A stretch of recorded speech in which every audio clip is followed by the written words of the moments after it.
Hey, it's Chris. Do you recognize this box? Yup, it's time. We've done it. We're there. This is Etherfields. How do I feel about things? Years in the making, years in the getting to me as a backer. Let's talk. Let me tell you why it has some highs, and boy howdy, does it also have some lows. Now, full disclaimer, I avoided every discussion of this game prior to me getting the game, essentially. The only thing I knew about this game was that there was some controversy over the board. And that, people had some issues from that aspect, qualms, whatever you may say. Etherfields, if you're not familiar, was a grand adventure of design from Awakened Realms when they were still on Kickstarter 3 freaking years ago.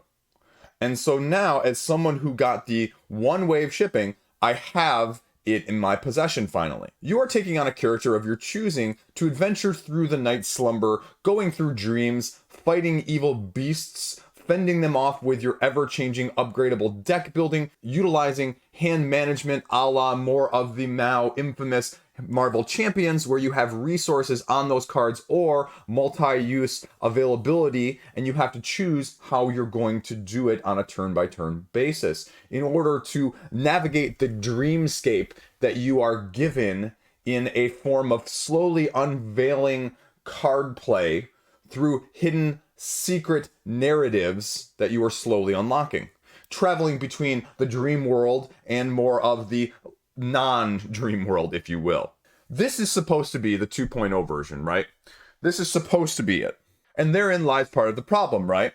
Game manual, right down here, 2.0 version. This is supposed to be the better version. There is an app that is integrated to this in order to allow better facilitation, because apparently one of the main criticisms, along with the board the first time around, was the rules mess.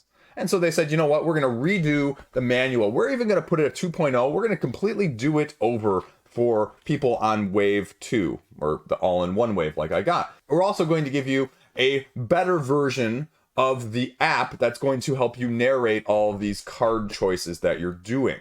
Right? Sounds really impressive so far. It's got deck building. It's got secret masks that give you asymmetric powers depending on which one you have or which one you're wearing in that case. And it just is more like the Seventh Continent take on a dream-filled nightmare landscape board game. All of those things I've said sound really good and really appealing, and I went into this very open-minded. Again, like I said, I stayed away from a lot of opinions, trying not to prejudice myself one way or the other. And the opening scenario, using the app that they have designed, the opening scenario flows rather smoothly. I was really actually impressed by the smoothness in which it unfolded when I was using it and the layout of things in the first scenario. Unfortunately, after that, it just seems to sort of slide downhill, unfortunately, rather quickly. The rules are better. If this is a 2.0 rules version, when I think of board games and what must go through the process of making a board game, when I'm looking at games nowadays, when I'm looking at rule books, for example, as someone who's reading, a dozen rule books a week on crowdfunding, I look at it from the scope of, if you gave someone else this completely without any instruction, could they play your game? And the problem is, still with this, you can't. It still becomes very, very unnavigatable, even with as much navigation as they have apparently given compared to the first time around. And I can see now why people must have been very frustrated the first time around. Because if this is 2.0, yeah.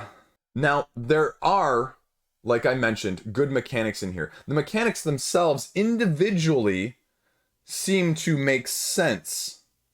The deck building is clever. The only being able to buy certain cards at certain times in order to upgrade your deck and only having a certain amount of cards in there is very intuitive. I love the Marvel Champions ask, okay, are you going to pay this resource that's in the upper corner to utilize something on the board, or are you going to use the ability, or are you going to slot the card as a more permanent effect for your character? That is an absolutely ingenious mechanism. it works really, really well by itself. And the problem is here, connected, it doesn't feel as a whole. It feels like you've got a whole bunch of different elements. You know, when I'm setting out this board, the thing you can't see, you know, and the reason I've got it set out this way is because this is the way you practically have to have it set out on the table. Because otherwise, it's like this. And you can't reach the top and the bottom where you need to, because you're going to be playing up here, having tiles out here, and then you're going to be going all the way down to the bottom here and playing tiles down here. And the cards are sometimes splayed out in the middle here. And like I said, that was one of the criticisms previously, right?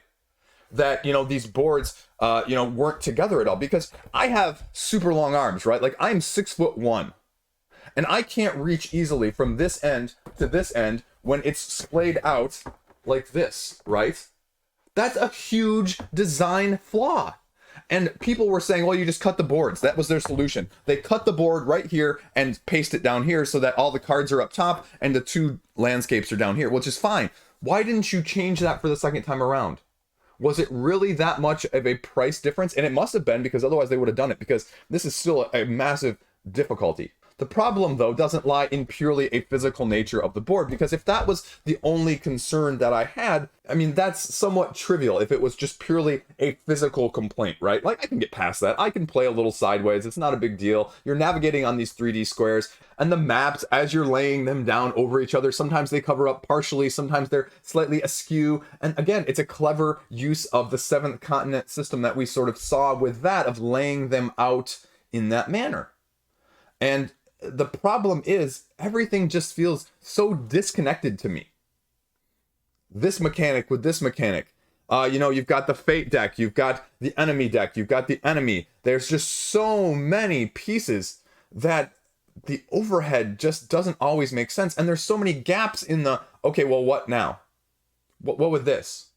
How about with this? And they adapted a scenario to allow you to, again, this is another term that I hate, the dream world that you're navigating in between, to skip over the slumbering portion of things, right? Because that was the big concern previously, right? You're spending all of your time down here, where's the cool stuff happening, and then down here, you're supposed to be navigating this little dream loop, and it just kind of loops and loops and loops, and it's really boring. And I understand why people were saying that, and they say, well, you can kind of skip this, and you can navigate this, and you can go over here. Well, again, if that's that big of a concern, it's more almost like a variant rather than an official, you know what, this is probably an issue with the game if this many people are concerned about it, right? I really wanted to like this game. I really went into it going, I really hope that this is good. I'm a big deck building fan. I have a lot of Marvel Champions. I like this style of unpredictability, but it feels unpredictable for the sake of being unpredictable. You will go into some of these layers on these tiles and you will just have, you know, like 5 or 6 or 8 different places to go, right? And there's no clue to where you might go. There's no clue to what they may offer. It's just, okay, go here, spend 3 resources and go read the narrative. Go here, spend 4 resources and move the narrative all the time, meaning that you are also timed and you only have so much time. So you just literally have to go to every single one.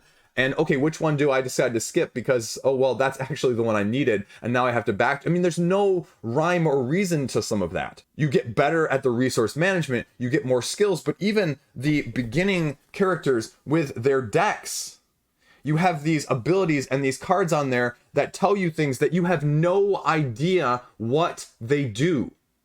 Oh, well, that's going to be a really good ability I can see in, 5 or 6 dreams or, 2 or 3 or 4 or 6 hours into the game. Well, why is it in my starting deck then? I was still surprised when I went over to Board Game Geek prior to playing this, just to check out sort of where the vibe was at, that this has an 8.0 rating. And I was like, oh yeah, okay, maybe they really did. Oh, yes, good. And then I played it and I was like, oh my gosh, why? Yeah, there's a game in here. There's probably a really good game in here. But if you can't get to it, if you can't get through all of those things that I just mentioned, how good of game is it? Like, I don't want to have to struggle to know minutia that isn't covered anywhere. I don't want to have to refer to the rule forum threads like every 5 minutes. That totally takes away from a game that I want to play, especially one that has significant tear down, setup, going back and forth, saving. That is, it's not hard, but there's a ton of work. Like I said, you literally have probably 8 to 10 piles of stuff that you are trying to sparse through every single time. And if you're going to play this as one session, it's just not worth it. It's just not worth it, ultimately.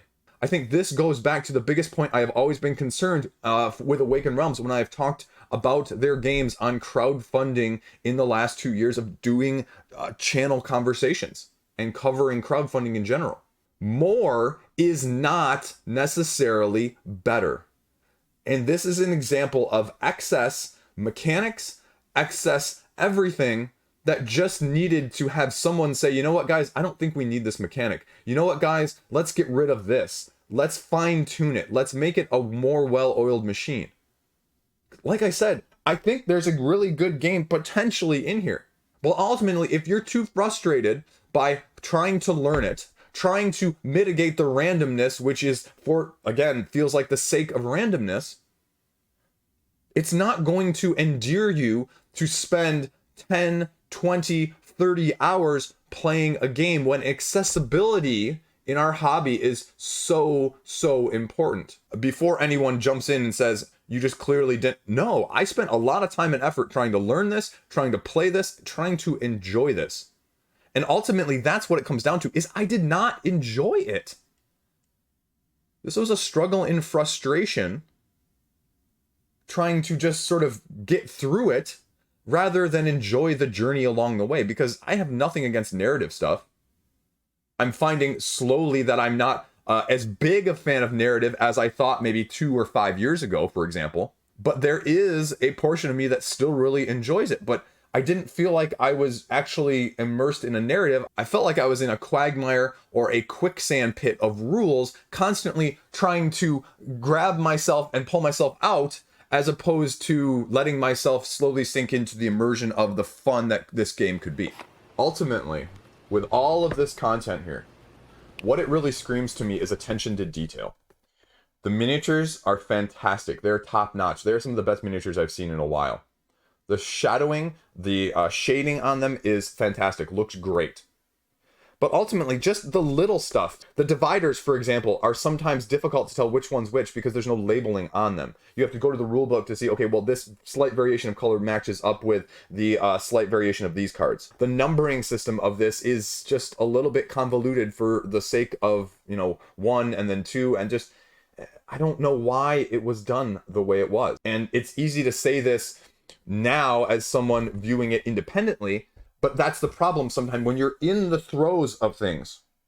It's hard to see the forest for the trees. And this has that feeling for me ultimately.